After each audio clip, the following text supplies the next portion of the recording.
Welcome back to the Nest Fun FM 100 Talkback Show, and halfway through the second hour this morning.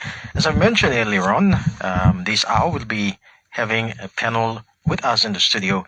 This morning, I'm so privileged to have with me in the studio from SIPA, the Central Provincial Fisheries Division, and RNC Eco Marine Services, Ms.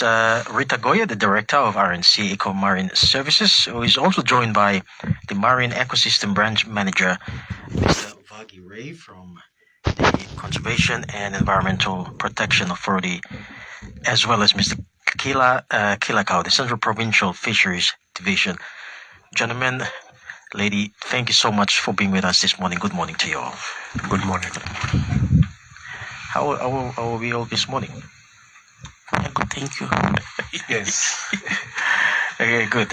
Now, a discussion this morning around marine turtles in the country, and I believe each of you represents the organizations that have played a big part in as far as the affairs and the protection of endangered species that we have in the country. I'll start off with Ms. Goiye. If you could just bring to our listeners and myself as well and viewers a brief about yourself and the role and the work that you do. Okay, thank you. Rita Goiye is my name, and I am taking lead in this campaign awareness in the country, targeting 5 provinces. So this campaign awareness is financially supported by EU and managed by SPREP. Yes. So SPREP engage RNC Marine Services to conduct this marine turtle protection and public campaign awareness in the country, targeting 5 provinces. Yes. Yes. So these 5 provinces were chosen based on a previous study conducted back then in 2018 and 19 by one of our marine biologists, Job Opu, and he recommended these 5 sites due to excessive harvest of marine turtles. So he recommended for campaign awareness to be conducted within these 5 provinces. Yes. We, as much as possible, will be using the media platform to disseminate information to the rest of the country. Right. So for RNC Eco Marine Services, recently created, is it? When was that? Yes. RNC Eco Marine Services is a locally owned consultancy firm established 3 years ago. The services that we provided are mostly within marine space, and this includes like biophysical surveys, fisheries related surveys, socioeconomic, and also coral and mangrove restorations. Coastal campaign awareness with threatened species is one of the services that we provided in terms of conducting awareness. Yes.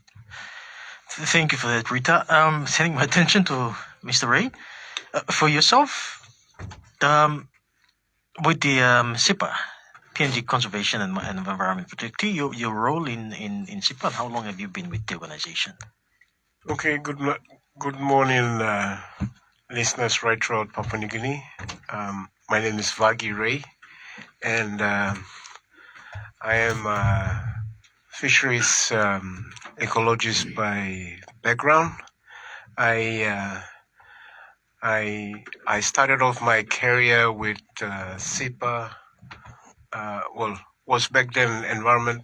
My role has been as a researcher, and for 20 years I started way back in 1989, and in 2013 was promoted to become a manager to be in charge of marine ecosystems, and I've been given the responsibility to basically look at management, conservation of all threatened species that we have that exist within our country in Papua New Guinea.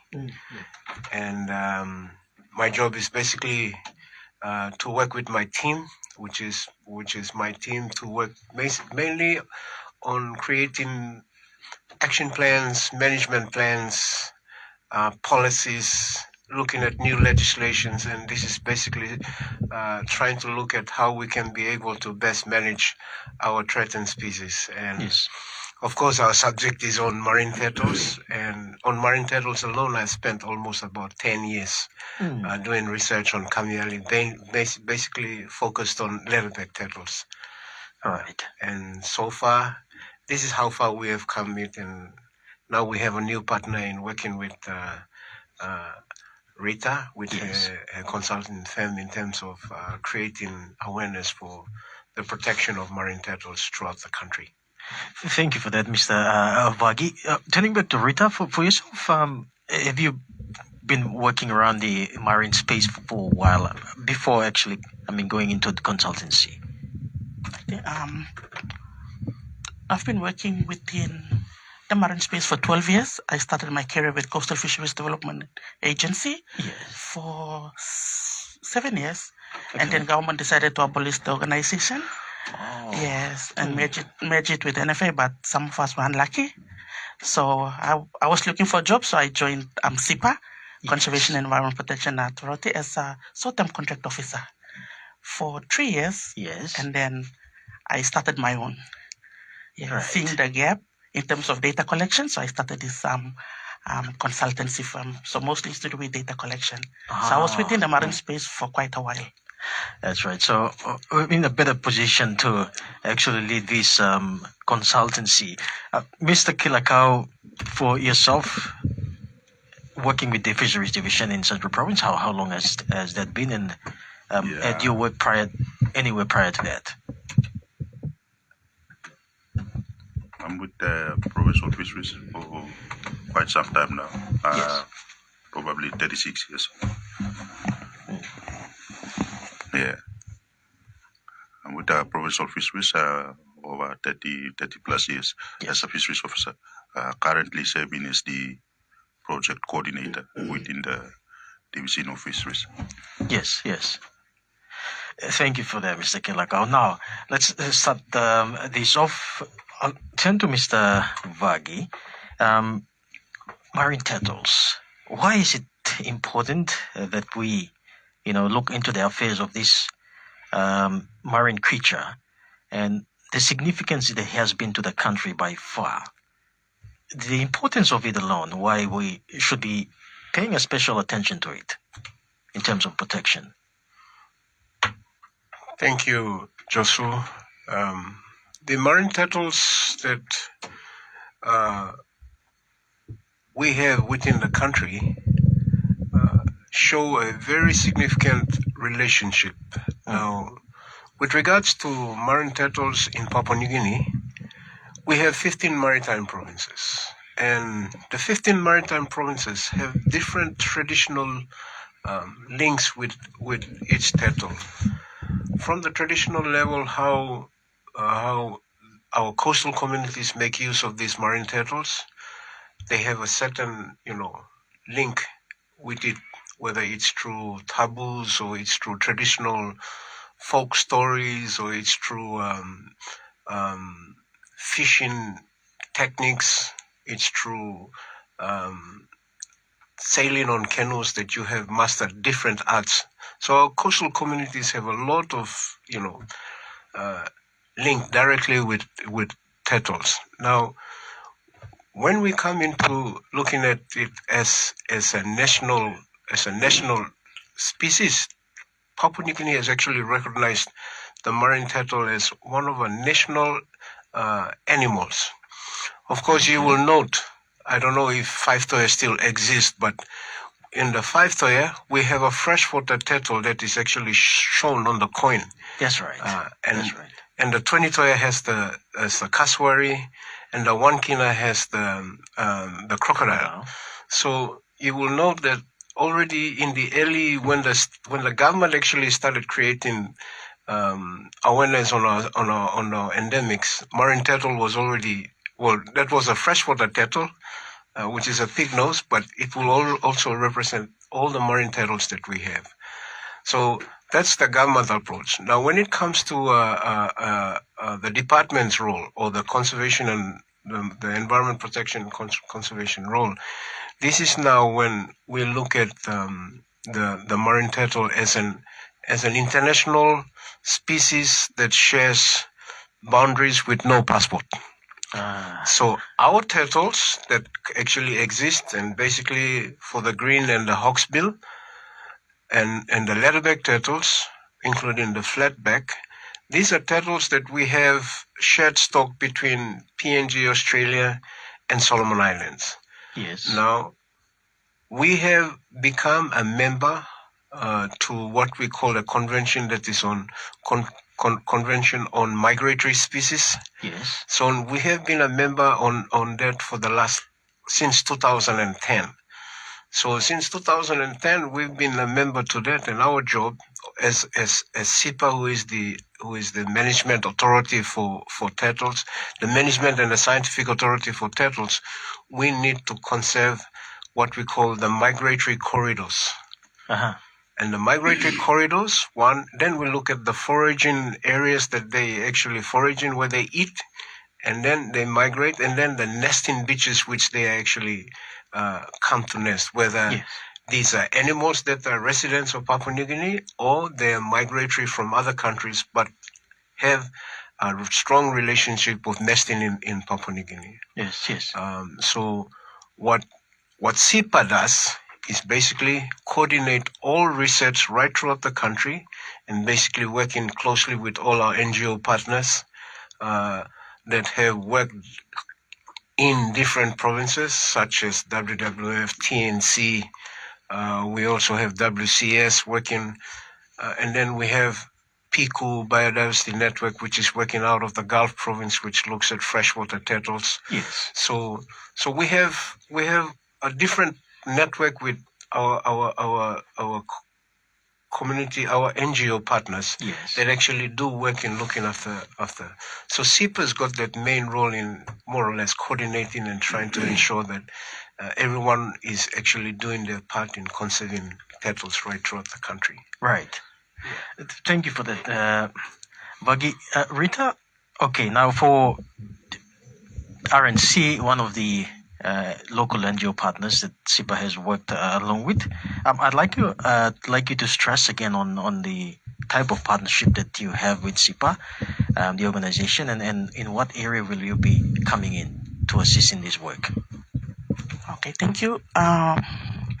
For this campaign awareness that we'll be conducting, we're mostly collaborating with SIPA. SIPA is the focal point in this country, so we're working closely with SIPA and also the provincial fisheries officers and environment officers in each of the target provinces that will be conducting the awareness, as well as the NGOs and CBOs. Yes. So SIPA is the main focal point here. So that's why in any awareness that we will be conducting, we will still engage SIPA. Yes.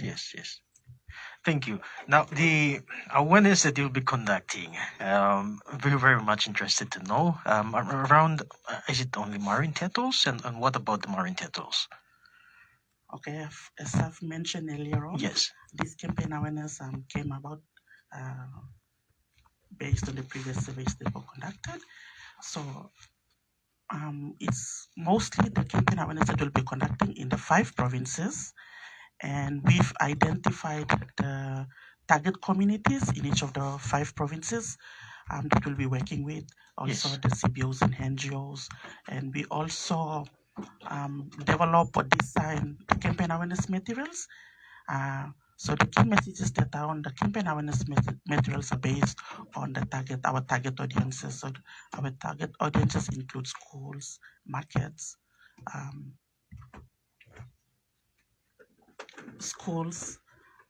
markets, also the local coastal communities that heavily harvested or exploited marine turtles. Yes. So we've identified them. So now we are working towards preparation for the actual rollout of the campaign awareness. Yes. So we started 3 weeks ago in Rigo and Habao district in Central Province, and last week in Central Province in 2 schools. So for this campaign, pilot awareness that we conducted is basically to test out the effectiveness of the campaign awareness materials that we developed. Yes. So after that, we'll work on the awareness materials again, and then we'll finalize it. So coming July, that's when the actual rollout of the campaign awareness will be in all the 5 target provinces. Sure.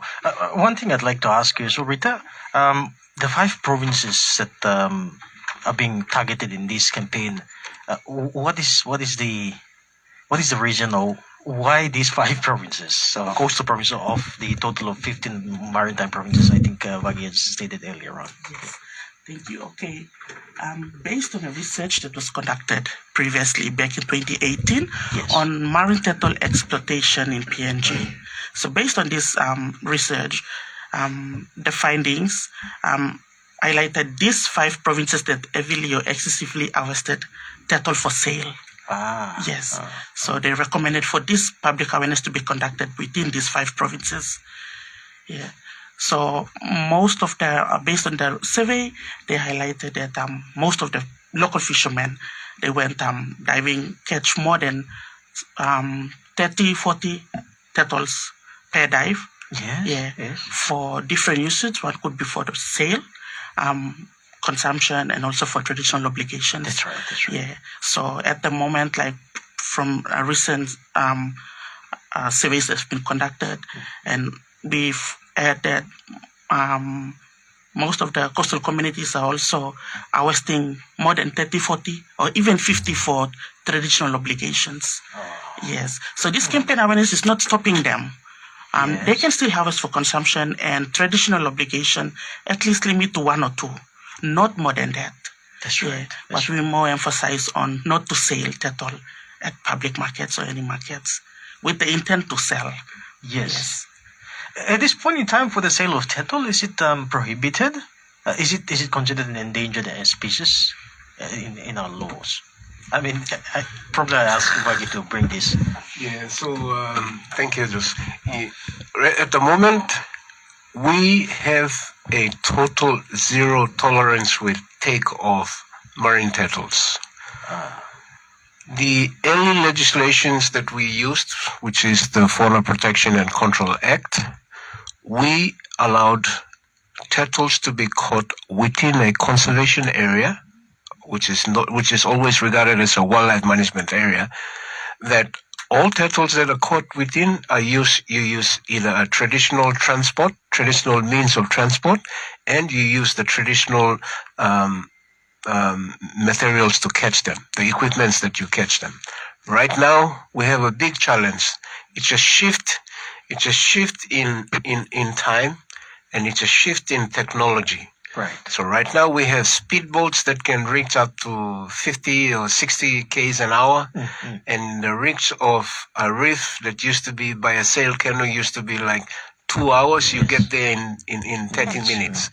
So the threat that these turtles have is completely, they're already sitting ducks. That's right. You just pick them up as you go through, and they are what we call they're a little bit clumsy animals. They will not respond to threat, even if you are almost like just 10 centimeters away. She won't realize threat until and when you hold it. That's when she knows that she's under threat, or he knows that he's under threat. So our act actually protects take of turtles. Unfortunately, it only covers the leatherback turtle, and the fine of taking the fine of leatherback turtle taken during that time, which was in the early 70s and the 80s, was up to about 500 kina. So now we are actually coming to the Environment Act 2000, and so we are trying to restrict, and we are trying to raise the fines from 500 to 100,000, 50,000, and to 100,000. So we try to use this platform, which we have engaged RNC to try and raise that awareness, that we are not trying to stop people, but we are trying to educate people that marine turtles also have a balance in an ecosystem. They play a very important role in an ecosystem. Once you remove them out of the ecosystem, then whatever that is left there for them to play, nobody can do. For example, if you have a sea cucumber, the sea cucumber has a role to play. You have a clamshell, they have a role to play. You even have the tuna and the rainbow fish that is swimming. everybody's got a role to play. And removing the marine turtles from a whole ecosystem, you're removing something that is going to bring either threat, sickness, diseases. When these animals are able to control, when you remove them, these are the things we will start to face as human beings who like to consume these things. So. Indeed, Mr. Ray, very, very, very good point there. And I understand as well that in our local cultural context as well, the importance of such species in our nature is also stressed and passed on from generation to generation. What would be some of the reasons that that has sort of deteriorated over time? The knowledge and of the importance of those species within our cultures or societies. If I can bring Mr. Kila into this. Could you come back with your question, please? The importance, the significance of preserving turtles, or for that matter, any other creatures out there in the nature. Like Mr. Ray had mentioned, the awareness pretty much to tell our people that the importance of turtle in the ocean and all that, and looking at a society or cultural context over the generations, course of how many centuries and years that our people have lived by, these stories have been told from ancestors down on the importance of preserving, or the importance of turtles in the ocean for this particular instance. What is some of the reasons that may contribute to that being deteriorated over time? Mr. Vagi had explained Yes. the roles that turtles play. Yes. But we have to, from our perspective as extension officers, we look at the livelihood of our communities who have depended on this resource to sustain their livelihoods. Yes. Not only that, but also for economic growth at that level at the communities. So for the conservation space, yes, that's how our guys at SEPA look at it. But from the point of fisheries, yes, we can also come in with management plans to control those threats of overharvesting. Yes, yes. Generally for fisheries, overharvesting is one of the main issues that not only faced by turtles, but all other species as well. Mm-hmm. Thank you, Mr. Kila. For Central Province Fisheries itself, how many of those turtle sites do we have in the province, in Central Province? We mainly have the 5 species. For the leatherback, it's very rare around here. I don't know if Vagi have that counted for Central Province on leatherback. Mm-hmm. So with Central Province, the most 2 common ones that we have, which is the hawksbill. Oh yes. The hawksbill turtle, which when you go to it's not sold whole, but the beak actually looks like a hawk. Uh-huh. And then we have the green turtle, which is the most common one. With regards to the leatherback turtles, we only have it exist, which is right found in Abau, and that's mainly on the Cloudy Bay area. Yes. That's only where it exists. But for the other species, we don't have them common. We have flatbacks that actually occasionally show up here at the market. Uh-huh. So from our surveys that we conducted, our market surveys that we've conducted for the last maybe 10 years that we have conducted, the data that we have collected are mainly only leatherback and hawksbill and the green turtle. Just going back to your questions with regards to shift in from time. Yes. So, our children, which is right now, if we have the second generation, Yes. which is our grandchildren, they will not know what a turtle looks like. That's right. For our children, which is the first generation, they will have a fair idea and they may have seen. The third generation that is going to be born, which is tomorrow, Yes. they will have totally no idea what a turtle looks like. And at the same time, that has caused us to create this partnership with such an NGO, which is RNC, Yes. to bring that knowledge back again. But if you talk to a local, say, for example, the 13 maritime provinces, somebody from Manus, he already knows or she already knows growing up in his community. Yes.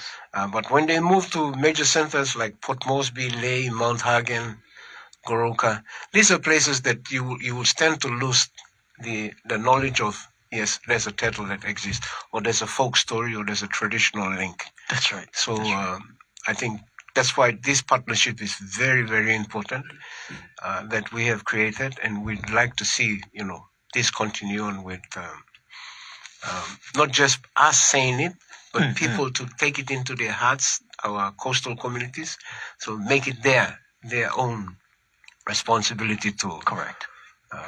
live with the animal. Yeah.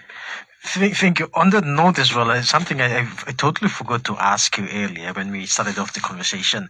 How many species of turtle do we have globally, and how many are found in Papua New Guinea or make Papua New Guinea home? Okay, we have 7 species. We have 7 species, and one of the species that is which is called the green turtle. It also has another subspecies of it. Oh. So in the world we have about 8 species because of the subspecies of the green turtle, and that does not occur here. It occurs in around the Arab group of countries. They have a subspecies which is like the green turtle, but it's a little bit tweaked. Yes. So there must be, I don't know, some genetic cross or some crossbreeding that created that subspecies. But otherwise in the world, we have 7 species complete. 7. And that's the 7 species that we have. 6 of them we have exist within our country. 6. 6 we have 3 of them that are more or less common: hawksbill, green, and the leatherback. Yes. And then the other 3 that we have, which is the flatback, Ridley, and loggerhead. Yes. Now the loggerhead, we just have a new population that is starting to increase in Medang. Oh. And Loggerhead. that's the loggerhead. We have a new population that is beginning to occur in Medang. So we are trying our best to see if we can talk to Makata, which is Makata Foundation, which is who is actually leading that. We try to establish contact with Wens and his team through the Makata Foundation to try and confirm what sort of numbers we have. Yes. Through our presentation in the Indian Ocean Southeast Asian MOU, which Papua New Guinea is part of, almost 77 countries. We presented that last year in Tanzania. Yes.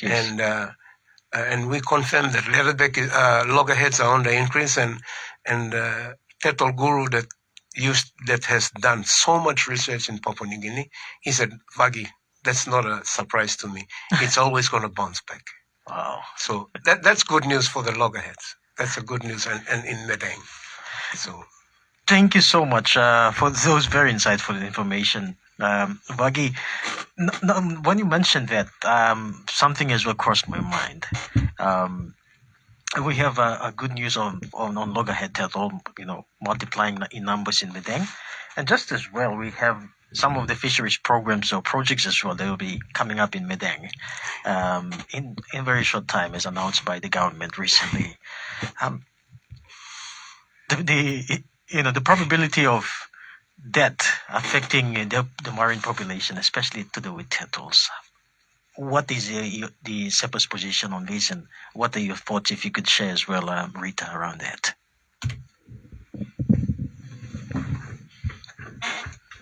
Okay, thank you. The coastal development is one of the major threats that are faced by turtles, especially the nesting sites. Yes. As mentioned by Mr. Ray, we have 6 species are found within PNG waters, and all these 6 species, regarding the conservation status, 5 are critically endangered, and that includes hawksbill, loggerhead, leatherback, holy Ridley, and flatback. These are the 5 species that are critically endangered, and there's one that is endangered, includes green turtles. Yeah, so the population, the stock that we have, a shared stock within PNG and the neighboring countries, and we are advocating more on the sustainable use of or harvest of marine turtles, because the stock is depleting, and we might lose the turtle species in 10 to 20 years time if we are not careful with our way practice of harvesting. Yes, yeah. So in terms of the development that regarding Medang, it's going to be a threat to marine turtle, coupled with climate change, because climate change greatly affect the turtles, especially with their nesting sites, due to sea level rise and the nesting beaches getting warmer. That's right. And also it determines the sex rate of the turtles as well. Yes. So these are some of the challenges that are being faced by turtles apart from the anthropogenic threats. Yes.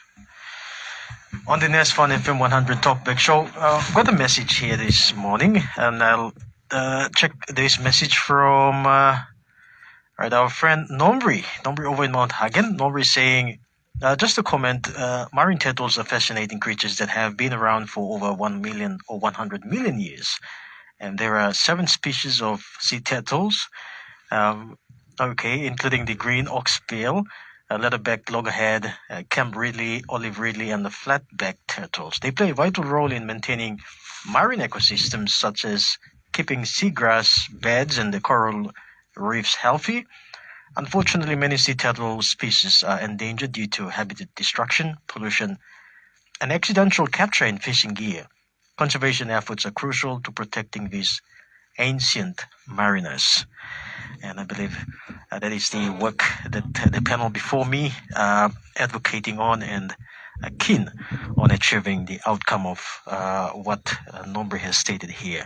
On the Nest Fun FM 100 Talkback Show, if you have any comments or suggestions, questions you'd like to raise up during the discussion, you can do so through the live stream we are having on this interview on our Facebook page, FM 100 Papua New Guinea, or you can send in a message as well on WhatsApp 77146340 or email live at fm100.com.pg. The lines are open as well, 323377, 323399. It's 11 o'clock. We'll take the time call, a short break, return back on the other side, continue on with our discussion on the Nest Fun FM 100 Talkback Show. Again, the guest with me this morning, Director for RNC Eco Marine Services, Ms. Rita Goiye, who is also joined by the Marine Ecosystems Branch Manager from the PNG Conservation and Environment Protection Authority, or SEPA, Mr. Vagi, and Mr. Kila from the Central Provincial Fisheries Division. You stay tuned for more. On the final hour this morning, 11:08 is our time. Our panel before me this morning from the RNC Eco Marine Services Director, Ms. Rita Goiye, was also joined by the Marine Ecosystems Branch Manager with PNG Conservation and Environment Protection Authority, Mr. Vagi, as well as Mr. Kila, the Central Provincial Fisheries Division. A shout out to a few of our commenters on Facebook who have joined us on this live stream and have sent their shout out to the panel. Jared Topas, Josephine Yawiapi, and Joachim Kwar. Thank you so much for those comments. Again, if you have any questions you'd like to ask to the panel this morning, you can reach out to our Facebook page that we are live streaming this particular interview, or you can send me a message as well on WhatsApp 77146340 or email live at fm100.com.pg. Apart from that, you can give a call as well, 323377, 323399, are the 2 open line numbers this morning. Now, of course, Tim, you've mentioned something about the threat that marine turtles face, and that is pretty much over harvesting of these species by our people, especially locals. But we also found out as well in the conversation that some of the activities that will be happening in a very short time will also affect the marine population as well. Apart from over harvesting, are there any other reasons? I'd say any other ways as well, or threats that turtles face apart from over harvesting. If I could ask one of you to take on this question. Well, thank you, Josu. One of the biggest threats that we have for marine turtles is for the leatherback turtle. They eat jellyfish. Yes. For the other turtles, including the green and the hawksbill, they like to eat sponges. So sponges and jellyfish sort of, and they also eat other animals as well, which includes fish, dead fish on the, or anything that they can be able to, chew. Now we have a biggest threat, which is now plastics. Yes. And plastics is actually, when it's on land, you can actually see it, but when it's in the water, you cannot actually see it properly. Mm-hmm. And the marine turtles, most of them who have very poor eyesight, they can just see a marine plastic, and then they can see a plastic and they can just refer to it as a jellyfish. And once they eat it, it becomes part of their body already. And when they ingest the plastics, it actually becomes broken down into their system. Okay. And it does not actually disappear from its digestive system, but it actually hangs around there, and then over time it actually builds into the body. And the threat that it actually poses, the more plastics that they eat, they can actually suffer from it and either die, or the more plastics they eat, then it can actually stay in their system and become a threat to humans when they eat it. Oh, yes. Which means you eat a plastic turtle. So those are the other threats that it has for the human consumption of turtles. And Papua New Guinea has actually been part of the negotiations of the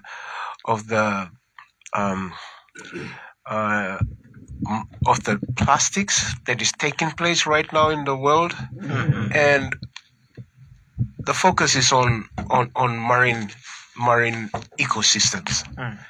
And on marine ecosystems, and it talks about how plastics threaten our marine biodiversity that our coastal communities actually depend on. Yeah. So not only our turtles become threatened by that, but we also have our marine, the favorite fish, the red emperor that you like to eat, yes, or the snappers that you like to buy at the market, or you think that they're free from it. We are getting into a stage where we are being threatened because of the amount of plastic that's been deposited into the sea. That's right. And so there's a global convention that's looking at it, trying to come up with ways on how we could mitigate large quantities of plastic that have been released into our marine oceans without proper management. And so we need to really see how we can be able to come up with a plan to address that. So the marine turtles are actually, right now, we see that as a big threat to them, and especially for the communities that eat them. That's right. So we need to create a lot of awareness. Correct. I'll turn to Rita, but before so, whilst Mr. Vagi continues on here, you mentioned about conventions in terms of legal frameworks at this point in time for the country in itself. Are there some legal framework that SIPA is working around or working under, as well as some regional laws or conventions that the work of SIPA also is captured in those conventions as well, or those framework legal laws? Okay, thank you, Josu. Let me start with the South Pacific region. So within the South Pacific region, we have 22 island countries, and SPREP, the Secretariat of the Pacific Environmental Program, Yes. they have a plan which is called the Marine Species Action Plan.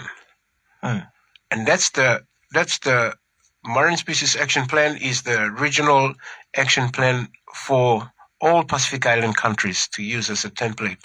Okay. Now, from this plan, we actually have adopted actions that we are supposed to be dealing with. Yes. The most recent one that we have actually come into being is called the Coral Triangle Initiative on food security, fisheries, and coral reefs. Now, under Coral Triangle Initiative, we have developed what we call a marine program, and within the marine program, it's got 5 thematic areas, and one of the thematic areas is looking at threatened species. So from the regional, we have the Marine Species Action Plan, which is managed by SPREP, and then at the regional level, which we have the six countries: PNG, Solomon Islands, Timor, Vanuatu, Indonesia, Philippines, and Malaysia. Yes. We have what we call the PNG Marine Program. Now, down to the national level, which is SIPA is now the focal point, it's called the PNG Marine Program. And the PNG Marine Program actually looks at the administration of management of all threatened species, not only turtles, but all threatened species under the PNG Marine Program. We also are a member to what we call CITES. CITES is the acronym for Convention on Endangered and Threatened, Convention on International Trade and Endangered Species. Yes. Now, CITES is a international convention where all exports of marine turtles or any other marine species are regulated. And it's this convention that regulates all exports out of the country. For marine turtles, we have a joint exercise between SIPA, PNG, Royal Constabulary. We have PNG Customs, and there's a capacity building that is taking place between these 3 agencies in areas like in the Western Province. We have a big that training that has taken place with customs and police in order to manage sale and take and harvest of marine turtles. Okay, then we have the last one, which is called the Convention on Migratory Species. And the Convention on Migratory Species does not only include turtle, but it includes sharks, dugongs, and turtles. And this, I said, this came into force in 2010 when PNG became a signatory to these conventions. Yes. Apart from that, Papua New Guinea is a member to the Indian Ocean Southeast Asian Memorandum of Understanding. That's IOC-MOU, and we are a signatory. We are a member to that with almost 77 countries that are actually. They have turtle populations that we are in agreement to it. That's right. Thank you for that, Vagi. Now, back to Rita. The consultancy that you're running at the moment, in terms of the services, of course, you partnered with SIPA. Are there also ongoing work with other organizations and the communities as well, apart from, that partnership with SIPA at the moment? Okay, thank you. When RNC was established in 2022, our first project that we got from ExxonMobil, and we did a feasibility study in Ocean Bay within the 4 impact communities with regard to other feasibility studies based on identifying potential sites for IFAD deployment. which can assist the local fishermen, because most of the fishermen, they go towards the jetty to fish. So to divert their mind away from the jetty, the survey was conducted.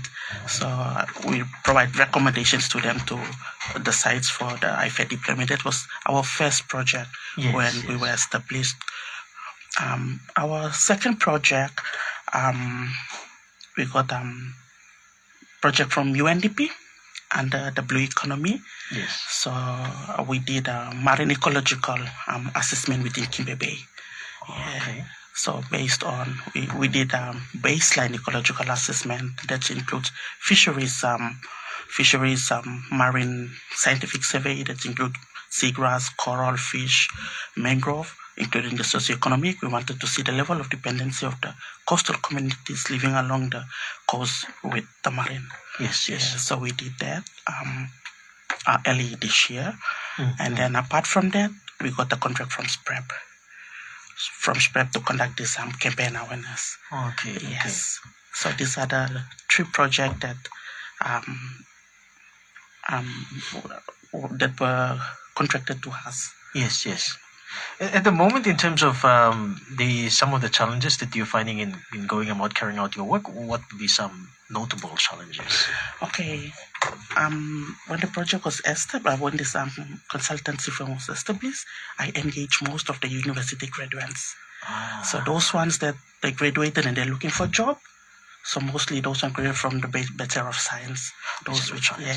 So it's not only engaging them to be part of this project, but I also provide capacity building for them. Yes. So in terms of paying for their fees, for diving license fees, and also engage them with other trainings. So most of these the recent graduates that I engage within science or marine background. That's right. Yes. That's right. So these are the people that work with me, and then I assign the task to them. Which I have a good system who assists me with the projects that gets the project going. I see. Yes. So far, And since apart from that, I'm also doing my own research on coral reef assessment, as well as part of my master's program. Okay. Yes, that was funded by PNG Australian Government Partnership Program well done. and CCDA. Yes, so the findings is going towards documenting a coral restoration guideline for PNG. That's right. Yes. So far, you mentioned about the university graduates that have come on to work with you. How many have come on board? I mean, you've taken them on board since you started. Based on, I came up with short-term contracts based on the project. So when the project ends, they leave, and then when I have other projects, I engage them. If they don't have any work or they're still looking for a job, so these are the ones that I engage them. So far, I think 15 to 20 graduates that I engage them to work with me. That's quite a lot for a small organization like RNC that you started. Yes. So currently, I have 8 that I'm managing that are working. Some working on the UNDP project and the Blue Economy that we got, and the other ones are working on the designing the campaign awareness materials. Yes. And they are also going out conducting the awareness as well. That's right. And apart from that, we engage our NCDC Urban Youth Development Program. Okay. We took on board five intakes. Yeah. So they also assisted us. This is a grade 8, 10, 12. Okay. Yeah. Okay. So we got them on board, and then they assisted us in designing these awareness materials. Yes. Okay. And also they also did role play. Yes. In 2 of the schools that we went and did the awareness. That's in Goiye, and so we took them on board. And most of them, they only thought that we have only one species. Okay. Yeah. So when they were part of us, the program, the awareness designing of the awareness program, they learned a lot about marine turtles. True. And now they are going back into their communities and advocating on behalf of the marine turtle.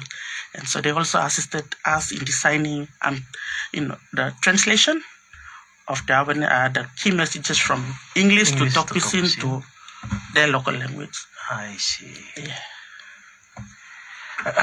Great deal of work that is being done so far by RNC. Thank you for sharing those insights.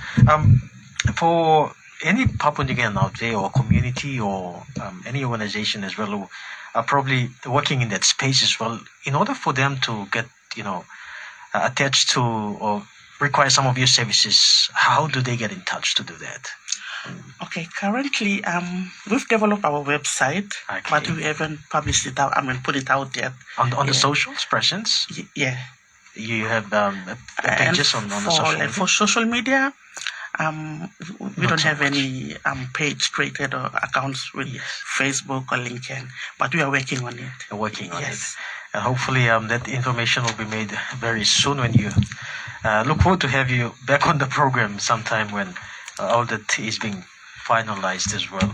On the next Fun FM 100 Talkback Show, it's 25 minutes past 11 o'clock. A panel with me this morning from RNC Eco Marine Services Director, Ms. Rita Goiye, who is also joined by Mr. Vagi from the PNG Conservation and Environment Protection Authority Marine Ecosystems Branch Manager, and Mr. Kila of the Central Provincial Fisheries Division. On the program this morning, if you have any questions you'd like to pose to the panel, you can send them through on 77146340. You can email us. We're live at fm100.com.pg, or you can give a call as well. The lines are open, 323377, 323399. We're also live streaming this interview on our Facebook page, FM100 Papua New Guinea. Drop in your comment in the comment section on this live stream if you have anything you'd like to ask the panel about this morning on the NAS Fund FM 100 Talkback Show. It's 26 past 11. We'll take a break here on the final hour of the program this morning.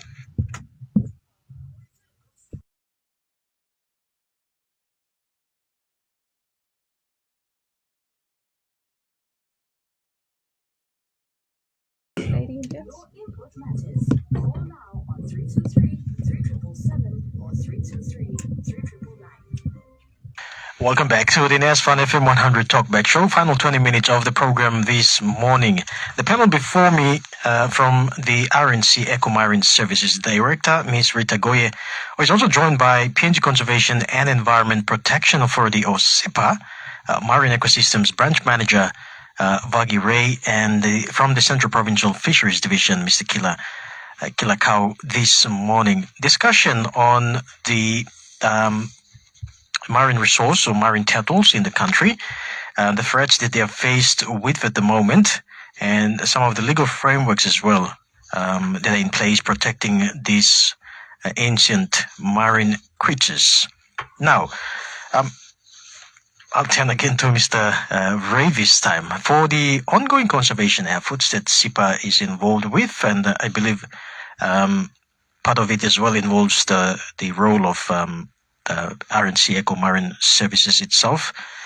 For the ongoing conservation efforts with the Provincial Fisheries Division, right throughout our 15 maritime provinces, is there an agreement or a working coordination in place at the moment with the 15 maritime provinces Fisheries Division?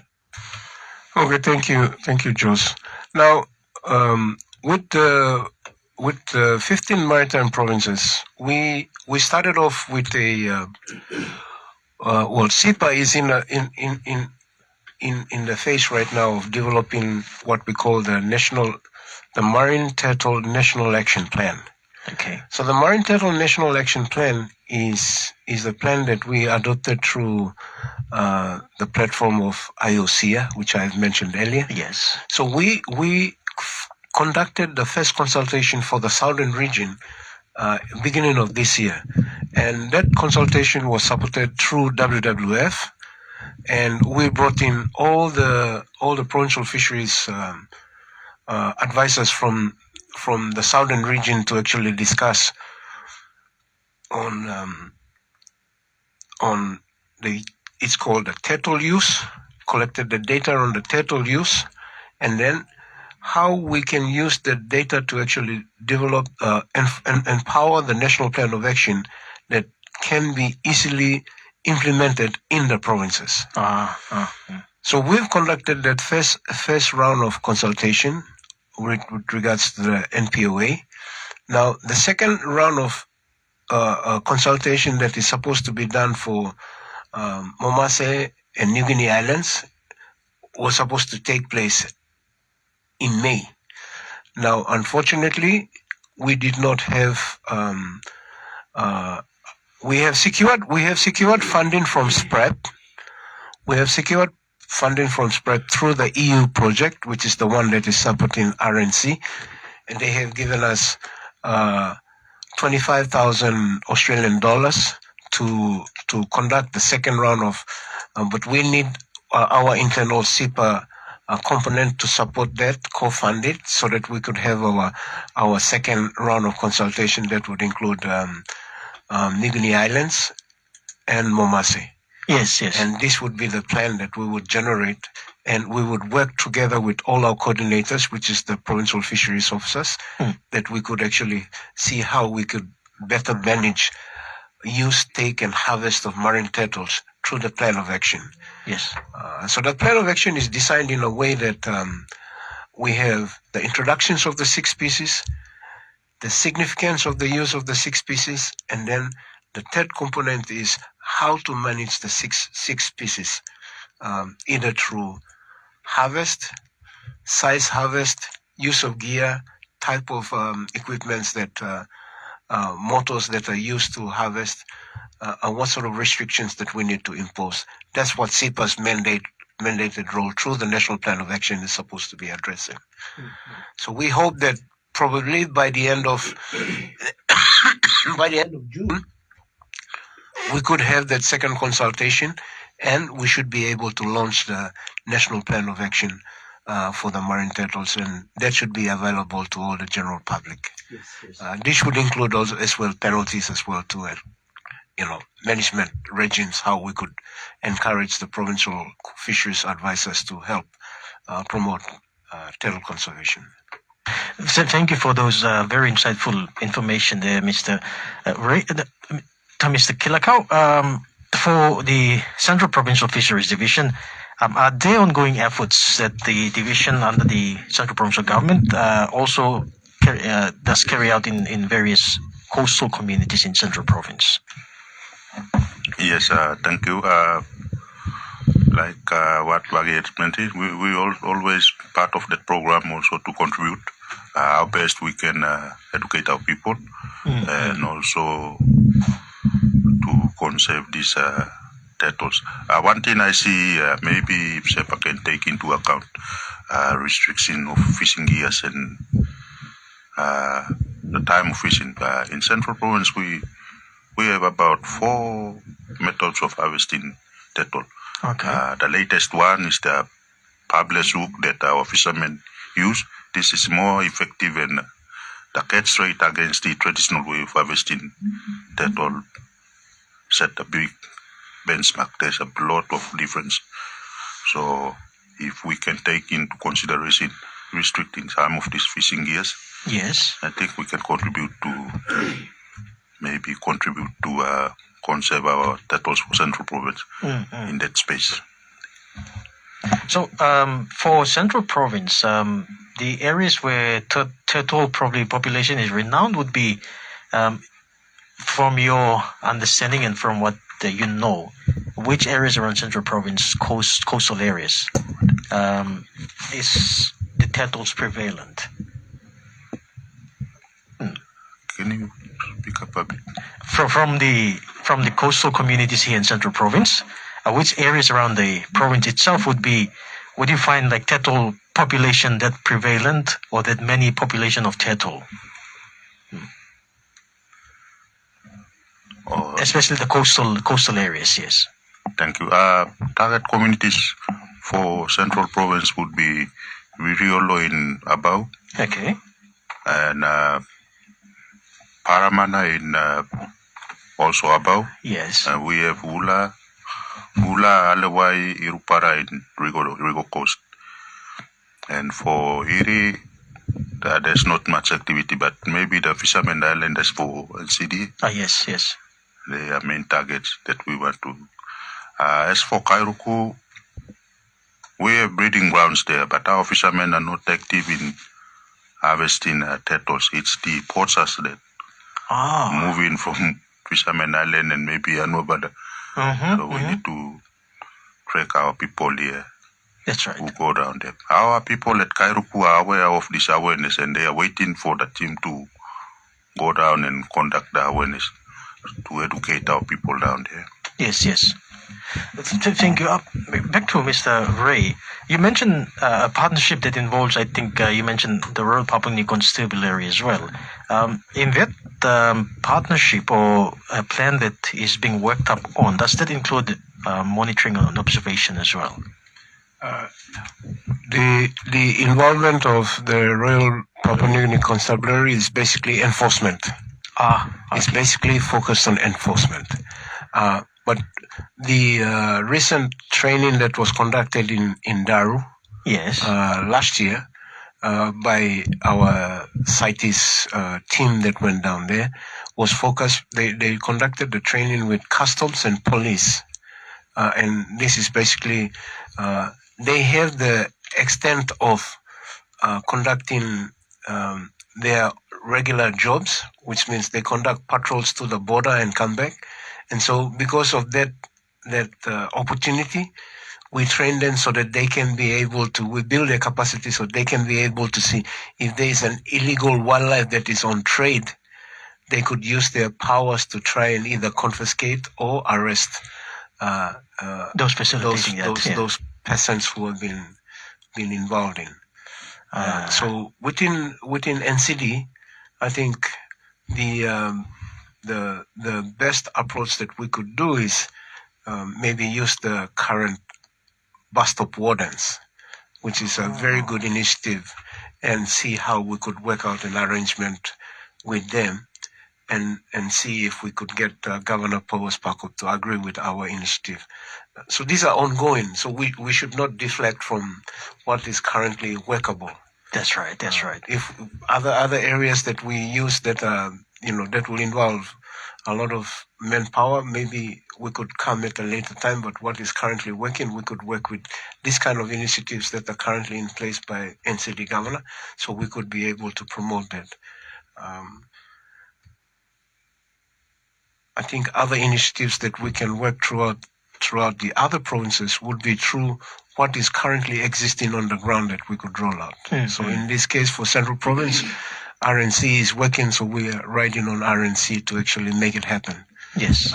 If it's in KVN, then WCS is doing work on marine turtles. We can ride on them to actually do that work and continue to expand our activities or awareness through that. So these are the kind of partners I've already elaborated in the beginning of. Thank you for that, Vagi. Rita, of course, the awareness very, very important. Awareness comes before any damage or consequences is being faced. Now, the target population that mostly you've carried out awareness in. You mentioned earlier on about 2 schools that you've carried out awareness is, and from my own understanding as well, and what I've sort of developed as well, it is more better to advocate or send a message to a young generation, especially in a school setting, that is, because it goes a long way in developing the type of mindset in the young children, and also it goes back. The children takes the message back home again, and there you go. It creates a movement sort of thing.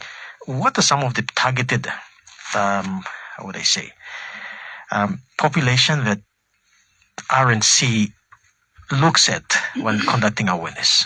Okay, thank you. The design awareness material or the awareness material that we design are based on our target audiences. Yes. And the target audiences include schools, markets, public markets, the local communities, especially the fishermen, and wider audiences. So we design our key messages based on these target audiences. Okay. So we had an experience with Hola. for our recent pilot awareness that we did. After the campaign awareness we conducted in Allen Jones Primary School in Hula, Okay. the small kids at the age of 7 and 8, they were telling those elder people that, oh, these people came and did the awareness and they said not to sell turtle meat at the market and eggs, so we must stop. Okay. So this is coming from an elderly guy that the student went and told them about the Okay. awareness that we conducted in the during the afternoon and following day. We conduct public awareness to the community, the whole community. So you see, there's an impact on the student. That's so right. the student went home and then they told their parents or their families, especially the fishermen, not to over-harvest turtle or sell turtle meat at the markets. Yeah. So the campaign, the materials that we design, we have different products, posters, comic books. Comic books are for primary schools. We also have brooches. Yes. So these are different awareness products that we develop to distribute to our target audiences. Thank you for those words, Rita. With that being said, we've got a few minutes before we wrap up the program this morning. I'd like to thank you, the panel, for being with us this morning, sharing some very important discussion or conversation that we should be having with our younger generation at this point in time. Before we wrap things up, I'll take the final words from each of you before we conclude our show this morning. I'll start off with probably start off with Mr. Kila Cow. If there's any final remarks that you'd like to make. The message can be clear down to our people by like engaging our own local NGOs, so that the message can go right down to the village people. It's good to have local officers from the provinces to be engaged, so we can translate the message in local dialects to our people. And just to add on enforcement, yes, it's quite challenging here, but if SEPA can take on board the current arrangement between NFA and the provincial fisheries throughout all maritime provinces, where certain officers are authorized to enforce the Fisheries Management Act 1998, if that can be also done with SEPA, it may be provincial fisheries officers can enforce your reviewed Fauna Act or in the future. Thank you. Thank you so much, Kila. Rita, your final remarks. Okay. We will conduct the actual rollout of the campaign awareness starting next month onwards. So you can keep an eye on our Facebook page and LinkedIn as well. Also, we'll be using the media platform such as radio, television, social media like Facebook, LinkedIn to disseminate information right throughout the country. So our 5 target provinces like NCD Central, Manus, Milan Bay, and Western Province, we will start with the actual rollout commencing July onwards. Yes. Thank you. So you keep an eye on our team will be coming to the provinces, and we'll be working in collaboration with the NGOs, CBOs, provincial fisheries and environment officers in each of these target provinces with SEPA. Thank you. Thank you, Rita. Last but not the least, Mr. Vagi Ray, your final words, and just as well, I'd like to bring upon your attention as well with the World Environment Day coming up on the next week or so, 5th of May. Are there some updates you'd like to share with us as well from SEPA around this very important day? Okay, thank you. Yes, SEPA will be hosting the World Environment Day on the 5th of June. And specifically to mention that this year is going to be celebrating the 50th anniversary as well too. So the committee has not shared a detailed program, but from what I gather, what the office is going to do is host the event at selected villages within the central province, and also will be reaching out to different parts of the country to actually launch the World Environment Day as well too. So, Yes. but the theme of the World Environment Day is on plastics saying no to plastics. Ah, That's the team, which is the United Nations global team on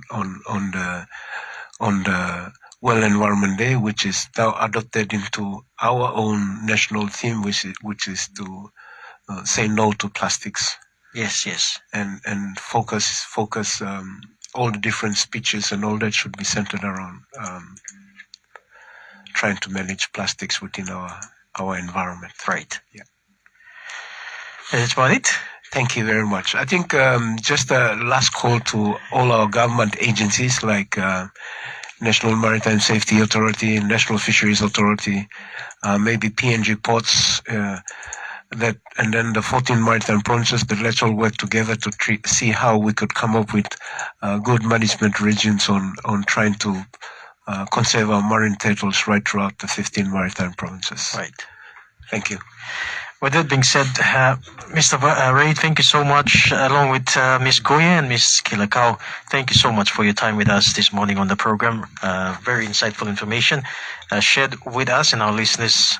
I will look forward to probably have you on the program as well sometime soon to share on the important work that you all are doing in this space. Thank you very much, Joshua, and thank you for having us on the panel.